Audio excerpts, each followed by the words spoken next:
what the city is talking about. The news that impacts you.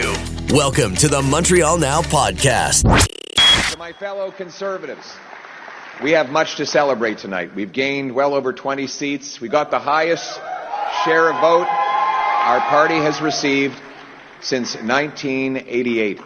We denied the NDP and Liberals enough seats to form a coalition government, and we did all of this in a very difficult environment. That said, we are cognizant of the fact that we didn't quite get over the finish line yet. We know that change is needed, but change is hard to come by. It takes time. It takes work. And that's why we have to learn the lessons of tonight so that we can have an even better result the next time the Canadians decide the future for the country. So that's Pierre Poilievre, of course, acknowledging defeat on the night of the election on Monday. Interesting to hear that word change, which we kept hearing and seeing on daises everywhere.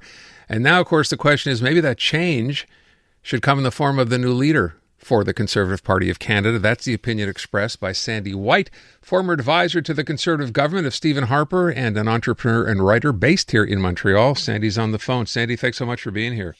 Thank you very much for having me. I'm looking and I read over what you had written, and there's so much in here that got talked about during the campaign itself, and we began to acknowledge this, I think. Obviously, once Mark Carney got into the race and Justin Trudeau was no longer in here, if you went all the way back to before this campaign, to when Justin Trudeau resigned, or, in December, I guess just before Christmas, what should have happened then that didn't happen as far as Pierre Poilievre's campaign was concerned? Yeah, and I think that becomes one of the key questions of this entire election right now. Pierre Poilievre, for a very long time, has had high negatives, meaning that he is not an immensely popular leader. And the one thing that stands out to me is that the party for a long time has been more popular than him, meaning that he's sort of a drag on the party's vote. That came down to personality, that came down to tactics, that came down to a refusal to pivot and address the Donald Trump situation. I think I wrote a comment in that article where at one point I was at an event with him and he was asked quite pointedly if he did need to change strategy at all.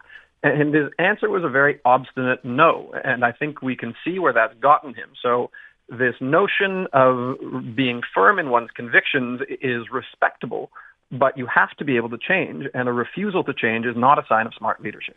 The headline in the Globe yesterday, which I thought was so good, short but sweet, right? Pierre Poilievre was the man for the moment, but then the moment changed. That's what we're looking at in this campaign when Justin Trudeau stepped down and Mark Carney was eventually the one to replace him. Do you think, you've worked in campaigns, you work with Conservative governments, should this have been someone's job to come to Pierre Poilievre and say, look, we got to make a hard left turn here. This is not the guy you're fighting anymore. Did someone kind of drop the ball here, Sandy? Absolutely, they did. And I think Corey Tenike, Doug Ford's campaign manager, put this very well. He called it campaign malpractice. I think that's a bit extreme, but Mr. Poilievre has two main problems. Number one is his main advisor, Jenny Byrne, who has been an immensely divisive figure and really controls that campaign. We were hearing stories of the campaign being very disorganized in the early days. And number two is Pierre Poilievre does not really take counsel from many other people other than Pierre Poilievre. So it was an almost impenetrable fortress within that leader's office and within campaign leadership for that message even to resonate.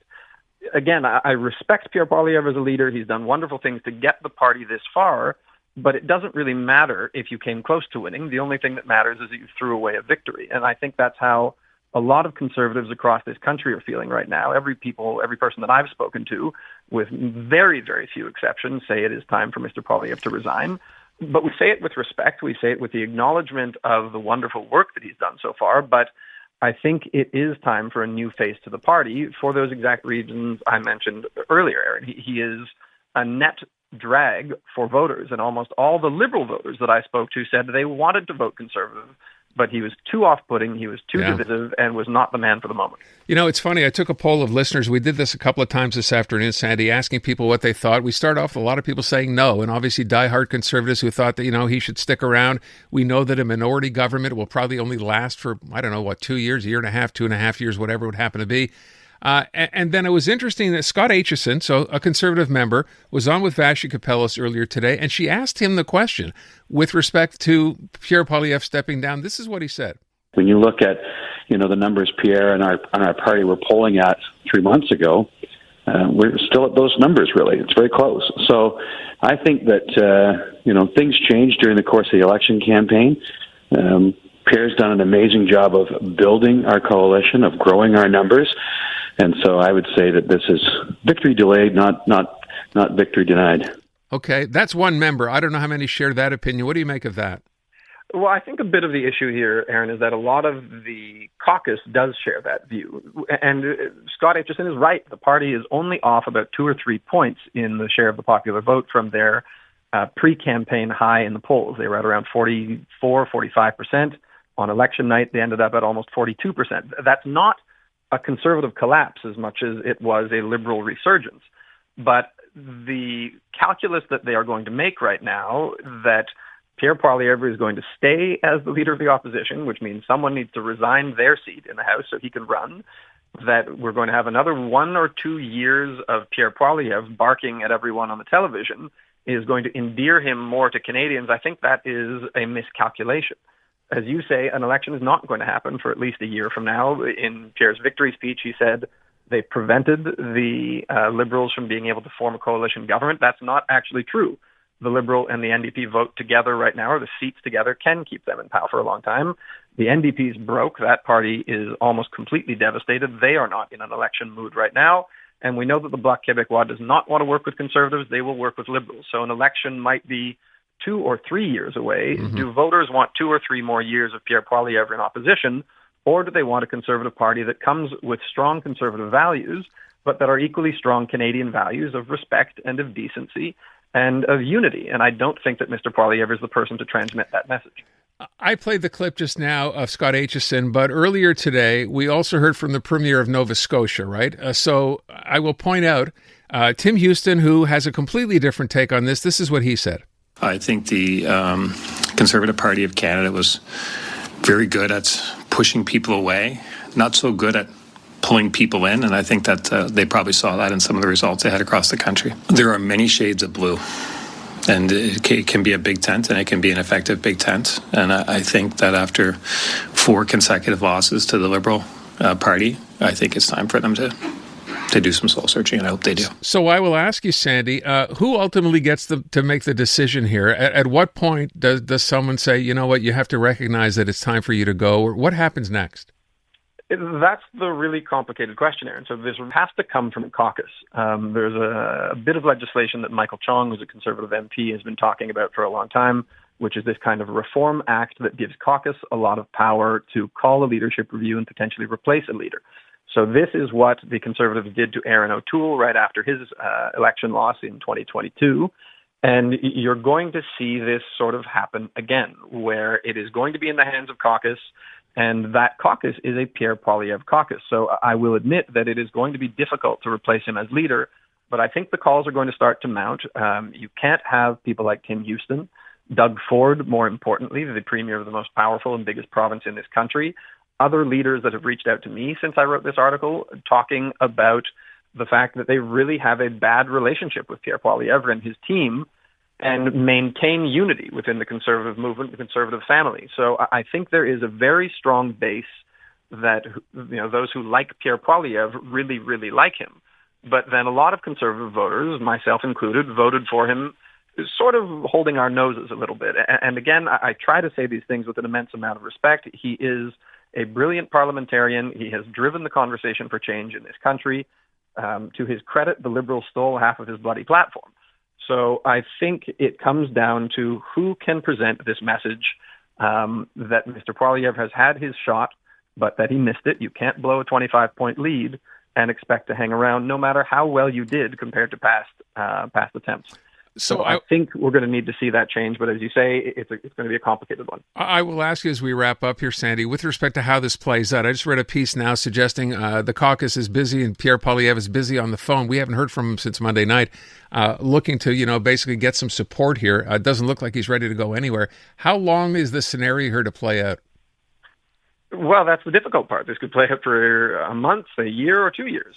So it all depends on the taste in the mouth of Conservative donors, of influential people around the party. There is division. You're seeing a lot of reports in the Globe and the Star and in other papers where anonymous sources are doing some sniping.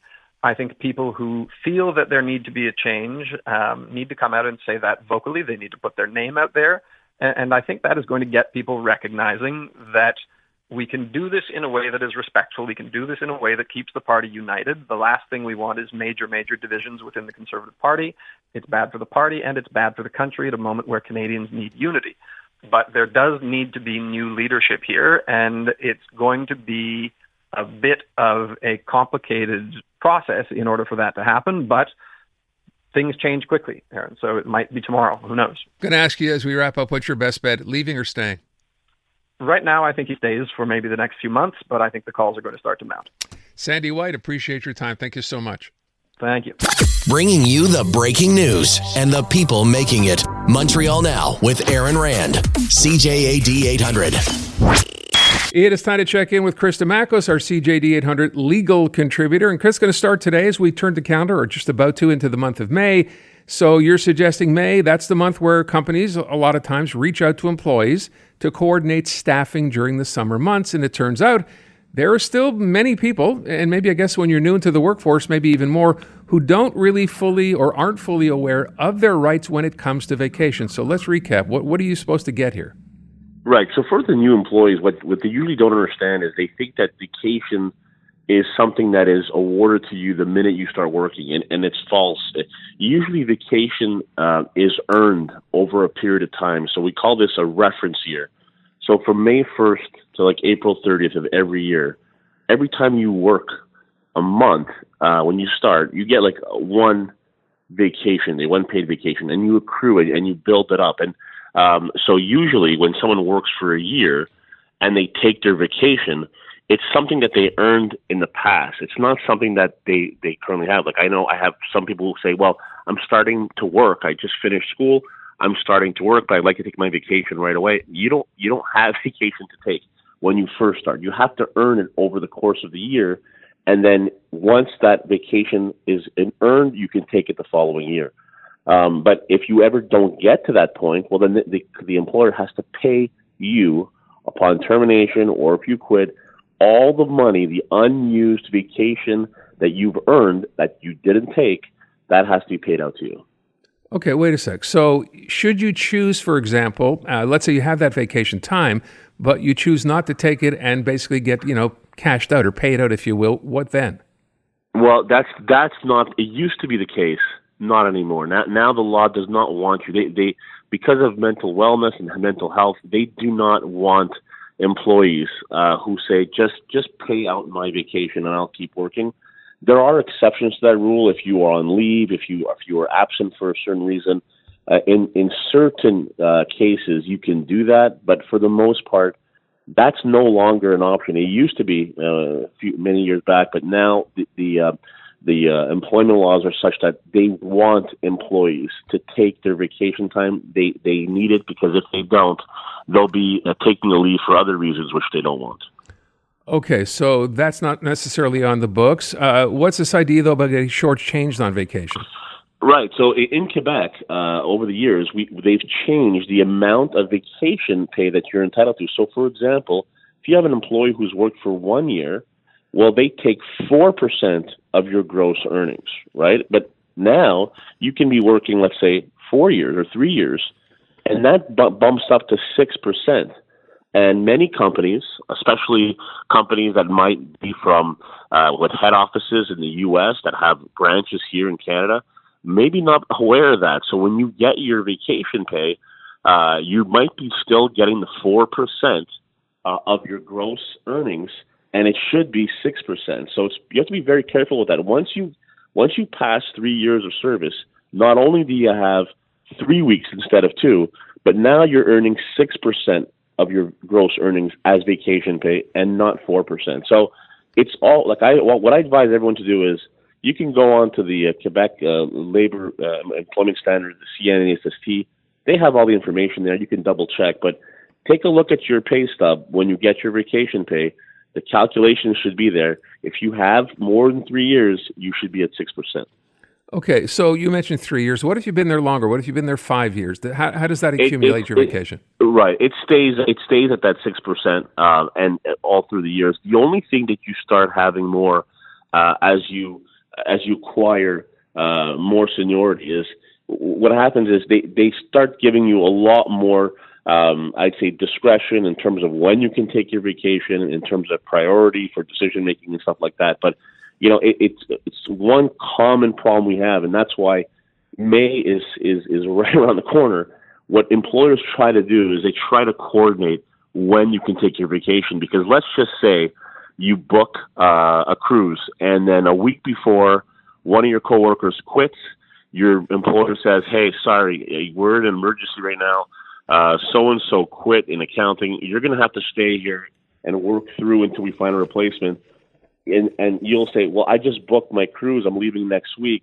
What used to happen was the employer would say, "Sorry, too bad for you." Now what the law says is if the employer wants to force you to take a vacation at a certain time, they have to give you at least 4 weeks of notice. So if it's less than 4 weeks, they can't tell you, "Sorry, cancel." You can still take that vacation, and unfortunately the employer cannot discipline you or take any type of retribution act because you took that vacation. So that's the 4 weeks, and that's why May is usually the time where emails go out from HR. Hey, when do you plan to take your vacation? Has to be approved by by the administration, and all that stuff usually happens around this time of year. So I guess the idea would be 4 weeks. I mean, that's pretty good notice, but then again, some people book these things 6 months in advance, right? Where you're booking that vacation, then what? Right, and what you should always do is let your employer know, because the minute you let your employer know, it's almost like you're reversing it, where you're saying, I'm telling you I'm going on vacation at this time, and if they approve it and then they change their mind, well, then you'll have the ability to say, okay, well, you did approve it, so now can you compensate me for the losses here? So what I would say is if you are planning it well in advance, keep your employer in the loop. Don't just automatically assume because it happened last year or the year before that I can take my vacation whenever I want and they can't stop me. So keep in mind that 4 week period, which is the minimum, but always include your employer on your plans of when you want to take your vacation. All right, we leave it at that. Chris, thank you so much. Thanks, Aaron. The very latest news, reported and discussed. Welcome back to Montreal Now on CJAD 800. So we've been focusing on the election, of course, talking about some of the winners, the losers, Pierre Poilievre losing a seat, Jagmeet Singh as well, now stepping down as leader of the NDP. But I'm watching the coverage last night, and I see Maxime Bernier's name come up. He ran in Beauce. He finished fourth in that particular vote. You know, I think back, Maxime Bernier is on the line. First of all, Max, thanks for being here this afternoon. It's very much appreciated. I was just, thinking back. So what are we, 8 years ago, roughly next month, you were running to become the head of the Conservative Party of Canada, defeated by Andrew Scheer. What was it, the 13th ballot, right? Yes. In one of the most closely contested leadership elections ever in this country, which I think also changed the course, pretty sure, I was going to say of politics, but certainly of your political life, brought about the creation of the People's Party of Canada. And here we are. It's 8 years later. It doesn't seem to be resonating with Canadians. You're still in there trying to, do what you have to do. But I'm just wondering, how disappointed are you with the result from last night? Yes, I must say that I'm a little bit disappointed for sure. But if you look at that election, actually, that was not an election. That was a referendum against, the 51st state and President Trump. Poilievre and Carmi did play that game. And, the mainstream media also. When Trump said that Canada can be or will be the 51st state, he was joking about that. I've read his book, The Art of a Deal, and that's the way he's dealing with with people. And, but for me, I said the best way to protect our country against that is to have better economic policies and balancing the budget in 1 year, cutting taxes. That's the best way to deal with President Trump, and also to put everything on the table, like the cartel of supply management, because President Trump said 3 times on X that he won't sign a deal with Canada if he cannot export milk, dairy, and poultry in our country. So that being said, that was not an election on immigration, and our goal was to have an immigration on mass immigration because 70% of the population agree with us. There's too many people. That's affecting our standard of living, housing crisis. And, we were the only national political party speaking about that. But yes, it's a little bit disappointing. Like I said, the Green Party also didn't have a good night. The Bloc Québécois, like you said, the NDP also. I was not able to do very well in both. But as you may know, the platform of this election for us was the same one in 2021 and the same one in 2019. So we don't do politics by polling and focus group. I'm not telling people what they want to hear. I'm telling them our vision for this country, and if they like our vision, I hope they will vote for us. If not, they don't. Yeah, but let me stop you for a second. But ultimately, the idea of your vision versus what Canadians perhaps want to hear has not gotten you anywhere. So why keep kicking the can when you can't move it any further down the road? Because we are the last hope for this country. We'll have inflation for another 5 years with this deficit. With mass immigration, we are destroying the social fabric of this country. With also the fact that the federal government is interfering in provincial jurisdictions. You have separatist movement in Alberta, separatist movement in Quebec. We don't respect the Constitution. We are the only national political party that has a real solution for all that, for the unity of our country and for the prosperity of our country. But why aren't people buying in then? Because, we don't have any visibility with the mainstream media, first, and it's like we don't exist with the mainstream media. I was supposed to participate in the national debate. They told me, Bernier, you need to have 4% of the vote at the previous election to be able to participate at the national debate. And as you know, we had 5% at the previous election, but they came back with a new rule just to exclude us. So, when I was speaking about mass immigration in 2019, they were telling me that I was a racist. And now, today, they cannot say that because we were right. On COVID-19, we were speaking about freedom of choice with informed consent. And we were right that vaccine was not efficient because, you were able to have COVID vaccinated or not. Well, wait, are you arguing the point that the vaccine actually saved lives? No, I'm saying that what the mainstream media and the other political party were saying, take the vaccine, it is safe and effective. And I'm saying that they're saying at that time, everybody must be able to have the choice to decide if they want the vaccine or not. And I was against the draconian measures. Okay. It must be the choice of everybody, but that was not a real choice. If you don't take it, you won't have a job. If you don't take it, you won't be able to come to a restaurant. We're talking about something that's now 5 years behind us or 4 years behind us. I'm asking you, though, as you move forward, at some point, you bang your head against the wall so many times, you realize after a while you want to stop doing that because it's not getting you anywhere.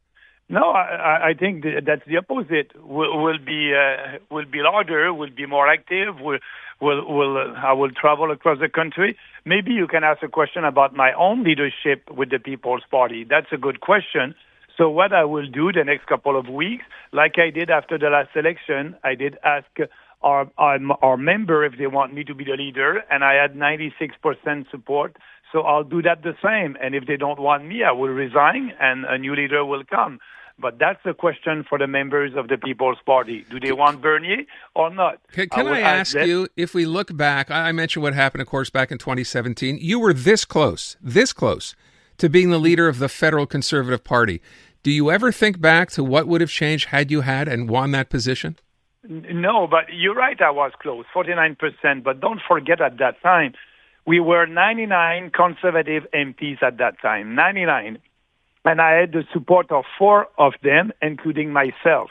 Why? Because I was speaking about ending supply management, right. And if you are in the rural riding, you want to keep your job. I was speaking about ending corporate welfares and subsidies to big businesses. If your riding is in southern Ontario, you want to keep your job because GM and Ford are there.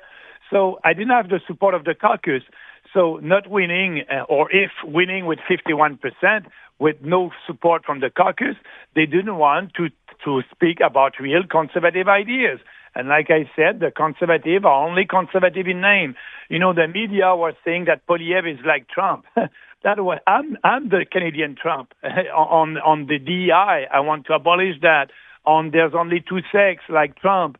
Poilievre, he was like a liberal at this campaign. He has only himself to blame on deficit, not speaking about on climate change, the same policy, on every issues. He was the same than the liberals. So people voted for the real liberal, and people voted for somebody that has a private experience to be able to deal with President Trump. What do you think about Mark Carney? I think he will be better than Trudeau for sure. I think he will do his best to calm Alberta, and they will be able to exploit their natural resources. They will be able to build pipelines. I think he will, because it's a crisis in Alberta. You have 30% of them that are saying enough is enough. We want to be the 51st state. And you have here in Quebec the charismatic leader of the PQ that is ahead in the poll and said, if there's an election tomorrow, when the election will come, it will be about separation, and I want to do a referendum a year after my election. So we'd go back there. I think he will be more responsible about that, but he will be a centralizator. He will have a federal government that will interfere in provincial jurisdictions. He will spend money that we don't have. He will be a little bit better than Trudeau. But like I said in my speech yesterday, the next 5 years or 10 years will be very difficult. We'll have that inflation that is not 2%. That's the official rate. It's about 5%. Our standard of living went down the last 10 years, because of mass immigration also. Okay. You have a lot of people coming to your country. The economy is growing, but not as fast as the growth of the population. Understood. I understand. I hear what you're saying. I wish we had more time. We don't. I have to get to news. I thank you, first of all. I do appreciate you giving us the time. I wish you all the best. Perhaps we can chat at some point in the future. Thank you. Have a nice day. Thank you so much. Maxime Bernier finished fourth in the Beauce. And, you think back to, as I said, 2017, when he almost became leader of the Conservative Party. How would things have changed? Wow. Because you don't want to miss a thing. Montreal Now on CJAD 800. I wanted to start with someone we had a chance to speak to in the last half hour. I'm sure you know the story by now. Guy goes to sell some tires on Facebook. Next thing you know, he's scammed for $2,000. Now, the update to the story is, and we just found this out, he got his money back. The TD Bank, apparently, embarrassed enough by this story having gone public that they gave him the money back very quietly, just showed up in his account. But the bigger question, a couple of people have texted in since the interview asking, look, the red flag here is when somebody says perhaps, I'm out of town, but that's the first red flag. And the second is, yes, you should try to do cash whenever you can because that's always workable. But I don't understand in this case, the guy sends him an email and it's got a link to whatever bank he's with. So he clicks on his bank. He's a TD customer. And a message comes back saying, we don't recognize the sender or the institution he's trying to send the money from. That's where this all ended. Now, he's trying to figure out, what did I do wrong? There was a link to the TD Bank. It looked like a legit link. All the other banks, CIBC, they were all on that same page. What happened here? So, and that's the thing, is when you get a link from a stranger, there really is no telling what it could do. It could take you to a rogue website. It could install malware on your device. And so from what I can tell, from what we know, and of course we weren't standing over his shoulder, but it looks like clicking on the link and then selecting, because he says he did select TD Bank before he bailed out. That could have given the perpetrator enough information to then maybe try to sign into their account. And using those this individual's authentication. In other words, he might have shared something during their exchange, because there was some messaging back and forth where the cyber criminal was able to get other pieces of personal information, just enough for them to then go sign into TD banking using that personal information and remove $2,000 from the account. So have to be really careful whenever you engage with strangers. You might think that you're sharing even, innocuous pieces of information, but when you put all that different data together from different sources, that could be enough for a criminal to go to town. All right. I was going to ask, what other red flags there might be, but we talk about this so often. It's just like scams keep changing, and it's hard to sort of keep up, right? But there you go. Yeah, but it all comes down to knowing who you're dealing with, and in this case, I think there could have been maybe a little bit more effort to identify who this individual was off of Facebook Marketplace. And then also, of course, not engaging with any links at all. Instead, moving the entire conversation over to a computer where you could hover the mouse over it and recognize that. Because in this case, the link, and what we've seen is it certainly wasn't TD Bank. It might look like TD Bank, but if you lean in really closely, the domain is a little bit off. There might be extra letters, there might be dashes, things that sort of suggest it's designed to look like a legitimate website, but it is not. By the way, let me bring up one point. It's interesting you mentioned that. So this idea about, now I forgot my train of thought here, but clicking on the website was I know what. He went back, this guy had given only a first name. He said his name was Michael, right? But there had been an exchange on Marketplace. So apparently he went back, found this guy's site, and he said he has like 97 friends that all look legit. So I'm assuming that's just set up as a fraud ID for people who want to check, right? It is. In fact, cyber criminals will often, fraudsters on Facebook Marketplace will set up accounts that look legitimate. There will be a name, there will be a photo on it, they'll have a bunch of transactions on them, they'll have friends, they'll have reviews. Wow, But if you dig into it, and so it looks legit, but spend a little bit of time on it. Look at who's leaving the reviews. They all look the same because many of them are either cut and pasted or AI generated. A lot of those accounts are also fake. And it's impossible. And if you do a reverse image search on the image that they use for their accounts, it's often fake as well. They pulled it from some other site. And you could just do, if you had the time or the wherewithal, you could do hundreds of those on Facebook? You can because AI means they no longer have to spend hours setting up one profile. They can use AI-based scripts and tools to set up multiple profiles across Facebook Marketplace, basically flood it with information. They do this on Kijiji too. And so they can cover much more ground, much more easily because the tools have become that much more powerful. And so, we need to be really careful. And this is why I recommend, if you have the option, get the transaction off of Facebook Marketplace. In other words, don't ever send money electronically to someone that you don't know. Go with a friend to a police station where they have security cameras and they have designated areas for this kind of thing. Okay. And the first tell, and this is every time I deal with anyone on Facebook Marketplace, the minute they refuse to do that, that's the only sign you need. They're fraudulent. Sure. All right, let me move on. I want to run out of time. There's a couple of stories I want to touch on with you, including this. So talking about AI, I think this is actually pretty cool. ChatGPT has introduced a new product browsing feature. So the idea would be, and you would type in something like, what's the best coffee machine for under $200 for a small kitchen? If that's your prompt in ChatGPT, it then does the shopping for you? Exactly. It'll make some suggestions based on where you can buy them, what the best price is, what the best reviews are, best recommendations. And so it'll look up things, so electronics, fashion, home goods, beauty products. OpenAI is experimenting with these different tools. They're partnered with a number of retailers, including Amazon and Walmart, so that you no longer have to go hunting through different apps and different websites.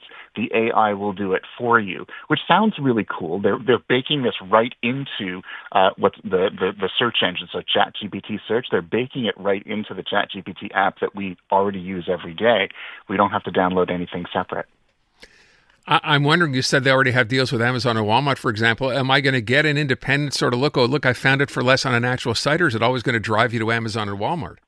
Well, that's what I would recommend is in this case, it seems because Amazon and Walmart are the two biggest players in e-commerce that they're starting with them. And the problem here is it's going to be very hard for anyone else to squeeze their way in. Okay. So if you want to support local and you don't want your dollars going south of the border, big deal for us in Canada these days, you're probably going to want to use that as one of your tools, but also make sure, go on the web, look local, shop local, because you're probably not going to be able to do it through ChatGPT. Last thing, I think this is actually, if I'm reading this right, your routines are becoming more worried about the effects of social media, in which case I think, you know what, that's a good news story, isn't it?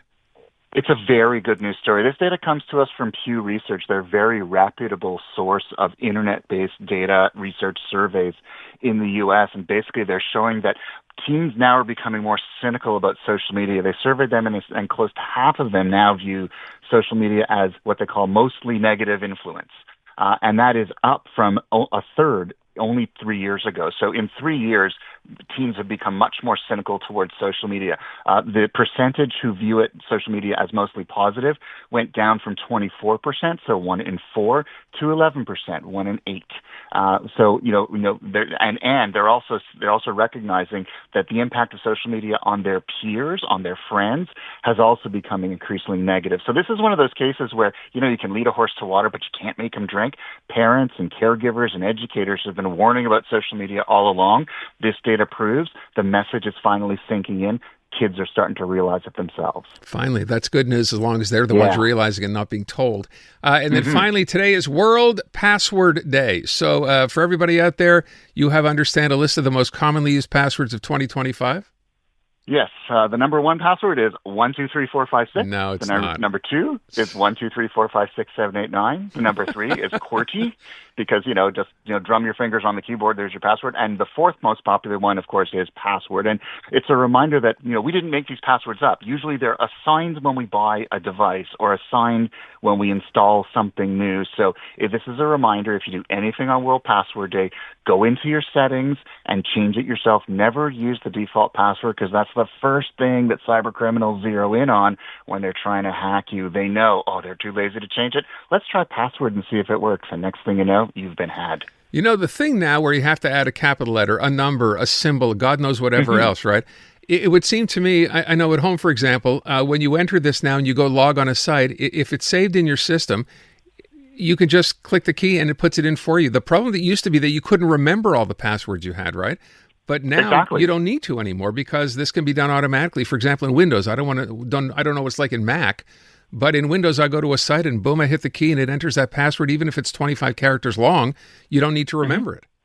Exactly. So Apple, Apple for Macs, for computers, as well as for iOS, iPhones, and iPads, and Microsoft Windows, Google Android, they all offer kind of a tool to remember your passwords so that you don't have to type them in every time you sign into services that you've used before. So use that capability. You can also use apps like 1Password or Dashlane. Those are password management apps that can memorize all this stuff for you across all of your devices, no matter what device you use, which apps you use.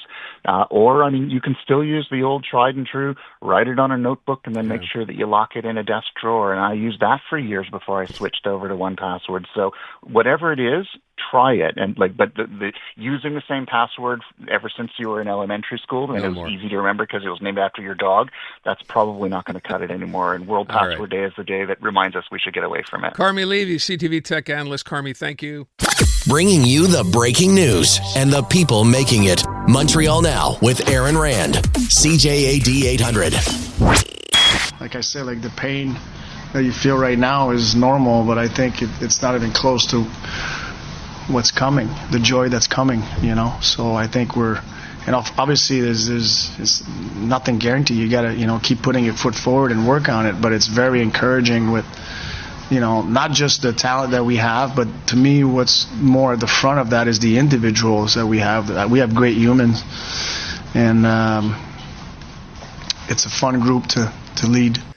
That's Canadiens coach Marty St. Louis after the Habs loss and elimination from the playoffs last night. It's good to know we have good humans on the team.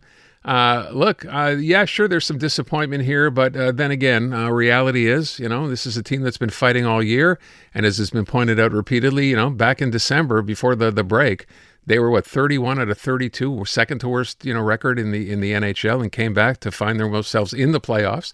And some would argue could have won any game in this series. That's how close it was. So let's take a look back and a look forward. Stu Cowan is Montreal Gazette sports reporter. He's on the line. Hey, Stu. Yeah, how you doing, Aaron? I'm doing pretty good. Thanks for the time this afternoon. Let me ask you, you cover this team all year long. First of all, let's deal with last night. Again, one of those games could have gone either way. Maybe after that Ovechkin goal off the faceoff, people a little concerned, but it was a one-goal game pretty late. So what happened last night? Did we do better? Did we not? What happened? Yeah, it was a 5-game series, and it would seem, winning 5 games in a best-of-7 wasn't close, but it was close. They were in every game.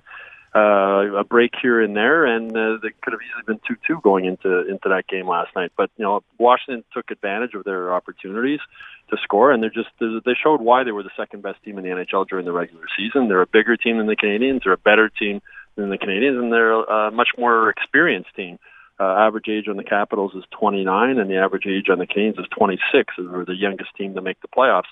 So they made a series out of it, and, you remember back at the start of the season, the goal was to be in the mix for a playoff spot. That went beyond that and actually got into the playoffs and gave the second-best team in the NHL a pretty good run for their money before coming up short. So let me ask, it's easy, of course, to play Monday morning quarterback now, but you mentioned one thing that struck me, which is the fact that they got out hit, I think it's fair to say, in this series, and they lack some big guys. And, that was one of the things, and I'm not just talking about Tom Wilson, but I think overall, they can use some size on this team. Could they not, at least offensively? They definitely could. I mean, Chris Nyland, I speak with him quite regularly, and he keeps saying, they need more men, and they really do. And we saw that. I mean, the Tom Wilson hit on Alexander Carrier was a turning point in the series. Habs were up 2-1 at the time in Game 4, and then Washington scored, I think it was 16 seconds later. The Habs were down to 5 defensemen the rest of the game, and Washington went on to win. So Josh Anderson did a pretty good job of trying to handle Tom Wilson. You all remember that fight in the bench at the end of the second period at the game at the Bell Center. But they need more big bodies, without a doubt. Like, to win in the playoffs, you need size. And that's something that's never changed. And the way the officiating changes, and as frustrating as it is for fans, that's the way it is in the NHL. And guys get away with a lot of stuff. Yeah. And go back to 2021 when the Canadiens made it all the way to the Stanley Cup final. If you remember, they had the 4 Clydesdales that were called in defense. They had the 4 big guys, Weber and Sherratt and those guys back there. They were all over 6'3", 200 pounds, and you need those guys in the playoffs. It doesn't mean you can't win with Elaine Hudson and you can't win with a Cole Caulfield. Cole Caulfield scored 3 goals in this series, but you need to surround them with bigger guys and more physical guys. And Jeff Gordon and Kent Hughes are smart guys. They know that, and they'll be addressing that during the offseason. They already have a big guy down in Laval and Florian Jacki, who was Arber's brother, and they have a big defenseman in Logan Mayo also. So there's guys in the system that can fill that role. But, they've had a plan right from day one, and going into the offseason, they have 2 first-round draft picks. They'll have money for the free agent market, so they're in a position where they can add the pieces that they're going to need to take the next step forward next year. Who are we unlikely to see come back? When you look at some of the names here, perhaps not as familiar. Everybody knows, Cole Caulfield. Everybody knows, Nick Suzuki. Some of the lesser lights, though, not contributing a whole lot on offense. Are they likely to stay or go, do you think? Well, David Savard definitely leaving. I mean, he announced for the season that he was retiring, and he was in tears at the end of the game, a 14-year veteran. I don't think Joel Armia will be back. Christian Dvorak, I'm not sure, although the way he played down the stretch, they might look at re-signing him depending on what the money is. And the big question mark, too, is Patrick Laine, who missed the last 3 games with what the Canes were saying was an upper body injury. Does he fit into this team's plans moving forward? He'd been benched a couple of times earlier. He has 1 more season left at his contract at about $9 million. So those are all things in the offseason that they'll figure out. The team will look different next year. There's no doubt about it. And the other thing Marty's saying, what he said, and he's very right, there's no guarantee this team will be back in the playoffs next season, even if they are a little bit better. 32-team NHL with a salary cap. There's a lot of good hockey teams in this league. A lot of the parity is there, and just getting into the playoffs is a real accomplishment in this league. And I know for older guys like you and I, Aaron, we grew up when the Stanley Cup parade would take the usual route, but those days are gone. I mean, that 1970s dynasty team never would have existed in a 32-team salary cap league. So even though the Canes, they should be better next year, you're going to have Ivan Demonov for the whole year next year.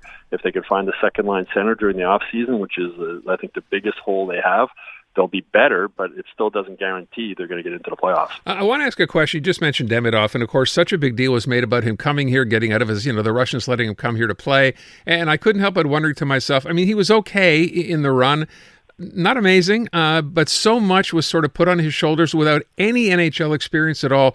Did we make a mistake expecting that much from him?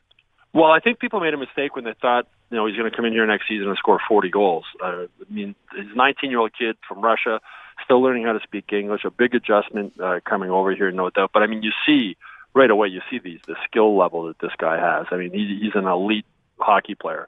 Adjusting to the NHL is tough for anybody, especially a teenager. But he's going to be good. I mean, I don't think there's any doubt he's going to be a really, really good hockey player. And another reason for optimism moving forward, you look at the Canadiens' power play, and the 5 guys they have out there. Nick Suzuki's the oldest guy at 25. You got Suzuki, you got Caulfield, you got Slafkovsky, you got Hudson, and you got Demidov. Demidov's only 19, so that's a power play that's going to be together for a long time moving forward. And as Mike Matheson said when I was asking him about it a couple of days ago, he said, you look at all the best power plays in the NHL, and they're all guys that have been together for a long time that are really highly skilled. And the Canadiens have that now. And for Demidov, from what I saw of him, he's going to be a really good hockey player in the NHL. I think 20 goals probably is a realistic thing for him next season, but he has the potential to be a real star in this league. So to your point a minute ago, Stu, but you know what? This team, it's in a rebuild. We all sort of bought into that and figured when you're in a rebuild, it takes a while. It's not going to happen in a year or two. Can we say we overachieved this year? Oh, without a doubt. I mean, at the golf tournament last September, Laval-sur-le-Lac, when they, management all came out, Molson and Gordon and Hughes all came out, and they had, the in the mix, that was the slogan. I wrote a column at the time saying it's a reasonable goal to set for this season. I thought just being in the mix and playing some meaningful games down the stretch would be good, and I wrote a column saying I don't think they were good enough this season to get there. And that was even if Patrick Laine had been healthy from the start of the season. So they overachieved. They had ups and downs, which is understandable with a young team, but they bounced back every single time. And, they won a lot of big games they had to win down the stretch. And that's the experience from that moving forward will be huge, as well as the experience getting into the playoffs. And a guy, we're talking about size, and a guy like Wayne Hudson or guys who've never been in the NHL playoffs, just realizing just how physical and how demanding and how tough it is to win games in the playoffs. So moving forward, they know that now, and that's going to really help them as this team continues to grow. I would just ask one question, going back to the Washington series. I was watching some video of some of the hits in this series. Most of them came by Washington, and I wondered to myself, and I think the referees got a little tougher after that whole incident on the bench, right, with Tom Wilson and Josh... Josh Anderson. Yeah, sorry. What did you think of the hits in this series? Should there have been more penalties called? They seem to get away with an awful lot. The Canadiens didn't lose because of the referees. I mean, refereeing in the... Hold on. Are you sure we didn't lose because of the referees? But refereeing in the playoffs it's horrible. I mean, there's no consistency. What is called a penalty on one hit is not called a penalty when you see the same thing again. Right. And it's frustrating for fans and it's frustrating for players. But, bad calls go both ways. The hits were actually pretty even throughout the series. The difference was that the Washington guys throwing the hits were bigger than some of the Canadiens guys throwing the hits, and they were more impactful. Going back to that one that Tom Wilson threw on Alexandre Carrier. Tom Wilson's 225 pounds, and I wrote a column this week. I saw him after the game in T-shirt and shorts, and he's built like an NFL tight end. He's a big, strong guy, and Carrier is like 175 pounds. And it was I thought it was a clean hit. Some Canadiens fans disagreed. It was a predatory hit. He was trying to, I don't want to say he was trying to hurt him, but he was trying to flatten him. And it was a turning point in the series. And that's the NHL playoffs. And you can't count on the referees in the playoffs because they're so unpredictable. You don't know what they're going to call, what they're not going to call. And it's never going to change because Gary Bettman maintains that the NHL has the best officials in all of sports. So if you won't admit you have a problem, you're not going to do anything to fix it. You compare that with the NFL and some of the changes they try and make to their officials as far as more video review right after a play and things like that. And the NHL it's sort of that old boys league, and they just believe that they have great referees. And the thing is too, in defense of the refs, the game is so fast. People were slowing that Tom Wilson hit down, and if you go in slow motion, it looks like he hit him in the head. And they did make contact in the head, but when you're watching it at full speed, his shoulder's down, it's a clean hit, he's driving through it, and as he came up, he caught him in the head. But refereeing in the NHL is a problem, but the NHL doesn't think it is, so it's not going to change. Yeah, well, let me offer this to Gary Bettman then, in case he's listening. Go ahead, Brian. I'm blind, I'm deaf, I want to be a ref. I'm blind, I'm deaf, all right. I want to be a ref. Thank you very much. I'll send that to Gary Bettman. The favorite chant at the Bell Center, instead of ole, ole, it's become ref, you suck. Oh, that's good to know. All right. Hey, Stu, thank you so much. Really appreciate it.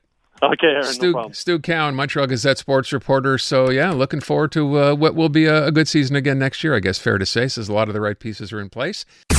This has been the Montreal Now podcast. Listen live on your radio, weekday afternoons from 2 to 6. On CJAD 800. Or through the iHeartRadio app.